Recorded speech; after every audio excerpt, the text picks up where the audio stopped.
Welcome to Full Court Press. This is where we ask the pressing questions that are going around the NBA, and today we're talking about the plan. I'm here with Fadmir again. Anything you want to say? Hello. Shout out Who Has Hoops again. Shout out to Who Has Hoops. They're a part of the channel now. Let's get right into it with Heat versus Hawks. Personally, I have playoff Jimmy and the Heat winning against the Hawks. What about you? I also have the Heat winning. Trae Young has a record of being terrible against the Heat. In almost all, or in the majority of his games against them in his career, he has more than 5 turnovers against them. This season alone, he's shooting 35% against them. Damn. From the field, 20% from 3, and is averaging 5 turnovers against them. That's pretty bad. Last year in the playoffs. Yeah, last year in the playoffs, they absolutely clamped him. I believe he was held to about 30% from the field, and not much has really changed with their team overall. I mean, DeJounte can help control the ball, I guess, but it's not looking good. It looks like they have his number every time. Yep, that's exactly what I thought as well. Basically, the Heat kind of own Trae Young. They just have so many people that they can throw at him. Kyle Lowry, Jimmy Butler, sometimes even Ben, but that's not the best option.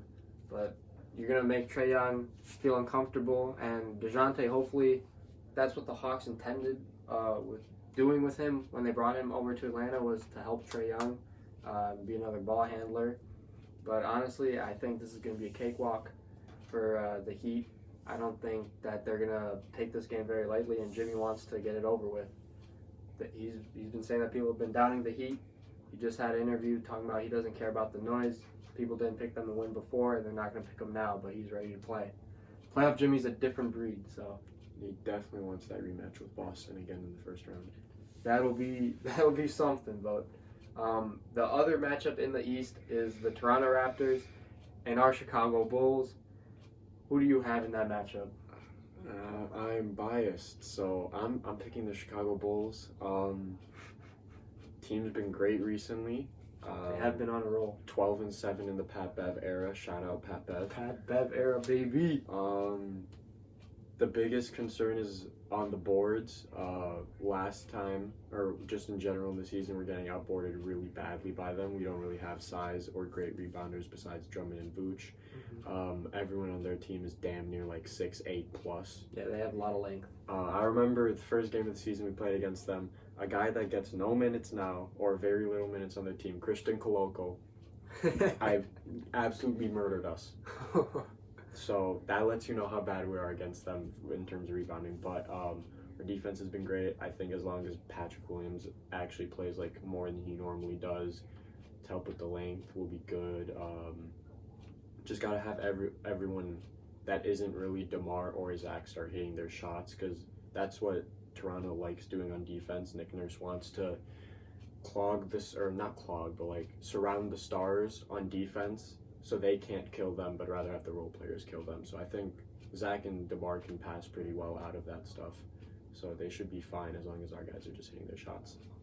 So you got the Bulls. This is a very tough matchup, in my opinion, but I have to go with the Raptors, just because the Bulls, their offense isn't the greatest if Levine and DeRozan don't have it going. Defensively, they're amazing. Top 5 defensive rating on the year. I don't think that they're going to have too many problems guarding the Raptors. It's just more so making sure our offense is getting it going. As Fadmir stated, the Raptors, they're a long team. They have a lot of size. And the Bulls, sometimes we don't have that size. Sometimes we go 4 guard lineups. Billy Donovan's favorite, right? We haven't done that in a while, though. Thankfully, we haven't done that in a while. But you did bring up P. Will. I think he's going to have to be a big part of the defense to try and stop Spicy P. Yeah, I'm not. Pascal's, he's cooled off since his hot start. He hasn't been as insane, really. It's more just been like a team effort for the Raptors, so I'm not really too worried about him going off. He'll get his buckets and do like everything he normally does, but I don't think he'll be like going for like 35 plus or anything. Yeah, but a lot of the thoughts that went in my process for selecting the Raptors was just like, it's one game. The Bulls can can win it if they play well, but I think that it's the Bulls, and knowing the way our season has gone, we're just gonna like somehow lose this game. I think the Raptors probably are gonna beat us, not by a large margin. It's probably gonna be a close game within 3 to 7 points, in my opinion. But we'll see what happens. But those are our predictions for the first two matchups. So in your losers matchup for the East, you have the Hawks, and then you have the Bulls playing each other. So between that matchup, Hawks versus Bulls, who do you have? I'm going to be biased again. We're going Chicago. Okay, he's going back to back with the Bulls. You think the Bulls go from 10 to 8? Yeah, Why I is think they're the first. I don't think there has been a team that has done that yet, but I think they'll be the first. All because of they are the 10 seed, but I don't think what they've done since All-Star break really shows. I think they're better than the 10 seed. It's the Pat Bev era. It's the Pat Bev era. You can't argue with that. Last time I went to the Hawks game against the Bulls. We weren't Trey Young wasn't playing that game, but we weren't being killed by DeJounte or really any of their bigger names. It was Bogdanovich who kills us every time. Bogdan he has just a vendetta against the Bulls. He just decides to go off whenever he sees us on the schedule. And Jalen Johnson were the main two guys killing us. So, I mean, our defense, I'm perfectly fine with how our defense is. I think every game, except for that last one we had, has been close with them. 2 of them ended in buzzer beaters. One where we won, one where they won. Honestly, it's going to be a decently close game, but I still have us winning because I just believe in our defense more than I believe in theirs. And I think it's going to be kind of the same thing with how the Heat can treat Trey Young. I think we have a lot of switchability onto him, and we're going to just shut him down overall. And as long as Bogdan doesn't turn into prime Reggie Miller or whatever, we'll be good. Man, I would like it if the Bulls do make it to the playoffs. Just so, we probably get destroyed by the Bucks, but it would be nice to see us in the actual playoffs again. 2 years in a row. 2 years in a row. But mine is a little different because I have the Hawks facing the Raptors, and in that matchup, I'm actually going to take the Hawks. I think 7 and 8 stay true. The Heat and the Hawks move on to the playoffs, and the reason why I have the Hawks over the Raptors is because I don't think the Raptors are going to be able to really stop the Hawks. I think Trey Young is going to have a big game after losing to Miami. He's probably going to play bad against the Heat, and he's going to use that as fuel to want to play well and make it into the playoffs, let alone the fact that they did just bring in DeJounte Murray, and bringing that guy in and not making the playoffs your first year when essentially you're supposed to get better as a team wouldn't sit very well with probably either of them. And the Hawks have been here before. They've made out the plan before, so they have that experience. They beat a young Cavs team last time. And, they did. And now the Cavs are the 4 seed. That's where the Hawks basically were not too long ago. So they're switching up seeds. I've got the Heat and the Hawks moving on into the real playoffs. And then we'll switch it over to the Western Conference. And tomorrow night, the Lakers play the Minnesota Timberwolves. And real quick, what is going on in Minnesota? What just happened this past game? Well, Rudy Gobert punched Kyle Anderson, and he's suspended a game now. Yeah, he's not playing against the Lakers. Honestly, probably for the better. the Timberwolves without Rudy Gobert this season have had, I believe, over a 60% win percentage, and with Rudy Gobert they had below 50%. So honestly, could be a good thing. During last night, or was it last night's game? Yes. Yeah, during last night's game, they were losing. Rudy Gobert got ejected. Their small ball lineup that they ran ended up turning up, bringing them back into the game, and then Cat came in and they ended up winning the game, I believe. Yeah, they won. Yeah, they did win. They did win. The Pelicans. So, yeah. And then Jaden McDaniels punched a wall, full force, fractured his hand. So if they do make the playoffs, he might be out the entire playoffs or might come back at some point, depending on how bad his fractured hand is. Right. Because I remember Sabonis, he fractured his hand earlier in the season. He might have missed 1 game max. So Yeah, I don't think Sabonis was out there punching walls, to be honest. That was just a poor business decision there by Jaden McDaniels. But Lakers Timberwolves, who you got? Despite my bias again, Lakers hater, but Lakers are gonna win. I like it. Just Jaden McDaniels being out is absolutely massive for the Lakers. They've been turning up. I think they have one of the best records since All-Star break. And the only real concern is playoff D'Angelo Russell, because last year in the playoffs he was absolutely awful. And as long as he's better than that, the Lakers should be fine for that game. The bar is pretty low for him. The bar is pretty low for him. Considering what he did in Brooklyn to what he did with Minnesota, quite the change. But I agree with Fabio on this one. I got the Lakers winning, and I don't think it's going to be all that close. I think the Lakers probably win by 15 to 25.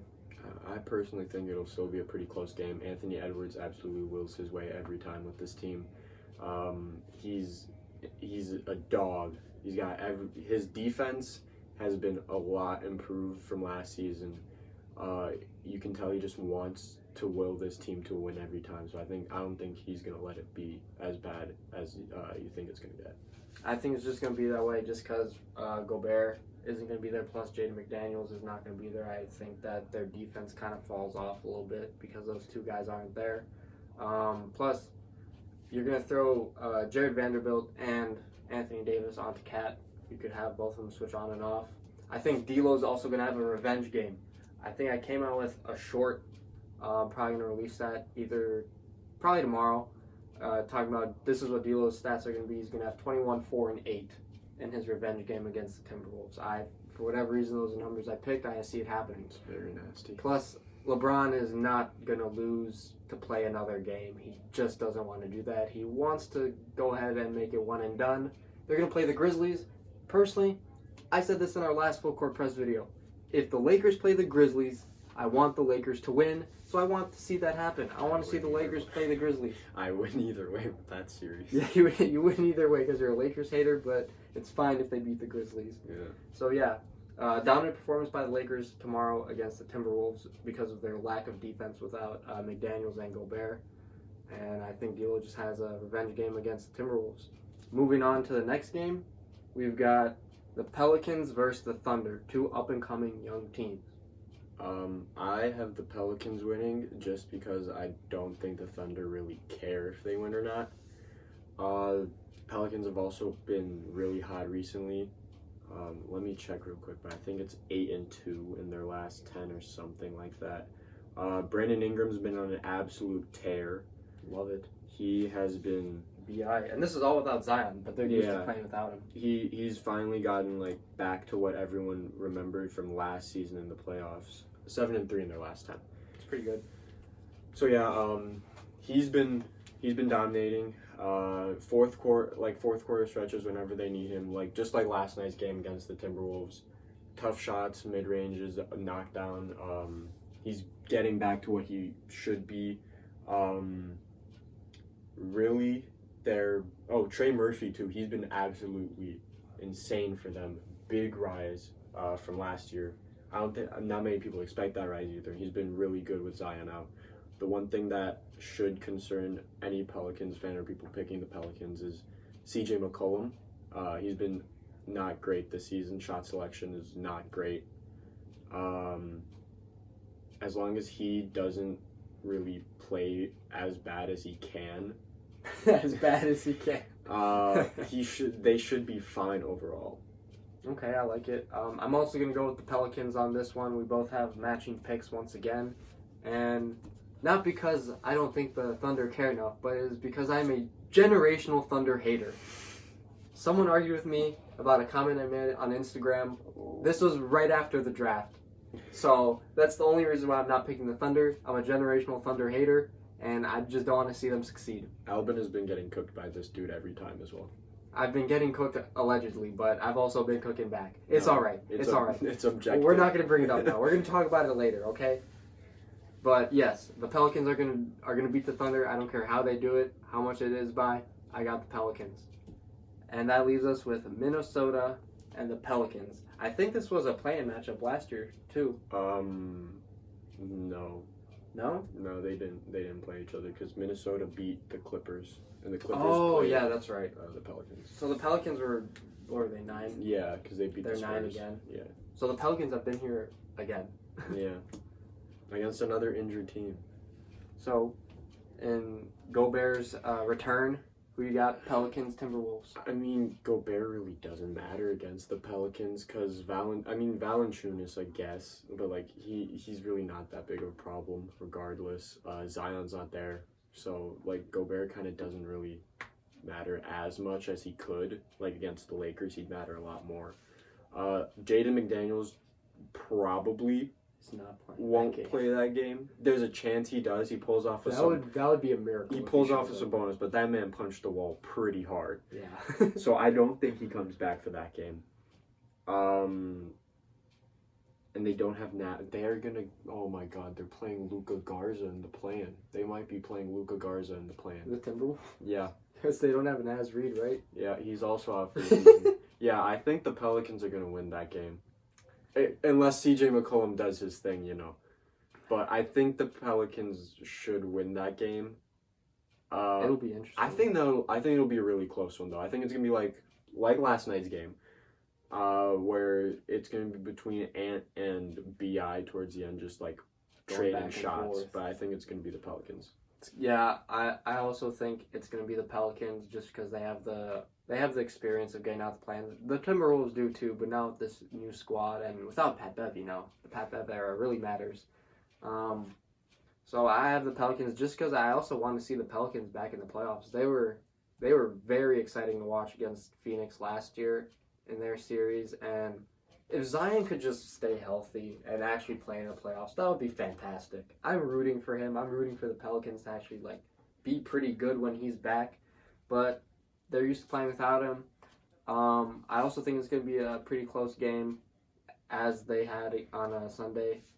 So those are my picks as well, and I think that kind of wraps it up. Speaking of Zion, there's a report that came out saying his hamstring is essentially healthy, but he's nowhere near condition form. So if they make a deep enough run, he might come back. He just needs to lay off the gumbo, lay off the food a little bit, start hopping on the treadmill ever so slightly. I don't think that's the reason. He had something with his hamstring. So I don't think he can do really much about that. The best way he's going to get back into game shape is by actually playing in games, in my opinion. But anyways, that's all we have for you guys today. Don't forget to like the video. Leave us a comment below on who you think is going to make it through the play-in and what your predictions are. Or if you want to just cook us, that's fine too. Cook him. Like the dude on Instagram, cook him. Please, don't cook me, okay? I've been getting cooked enough. Say something nice. Leave a comment, write a 5-page essay as to why Pat Bev is a game changer as well. Real. But that's all we got for you guys today. Don't forget to hit the notification bell and subscribe to Crypto Hoops because I know you want to be a blockchain baller. But that's all we have for you guys today. Thank you for watching. Peace.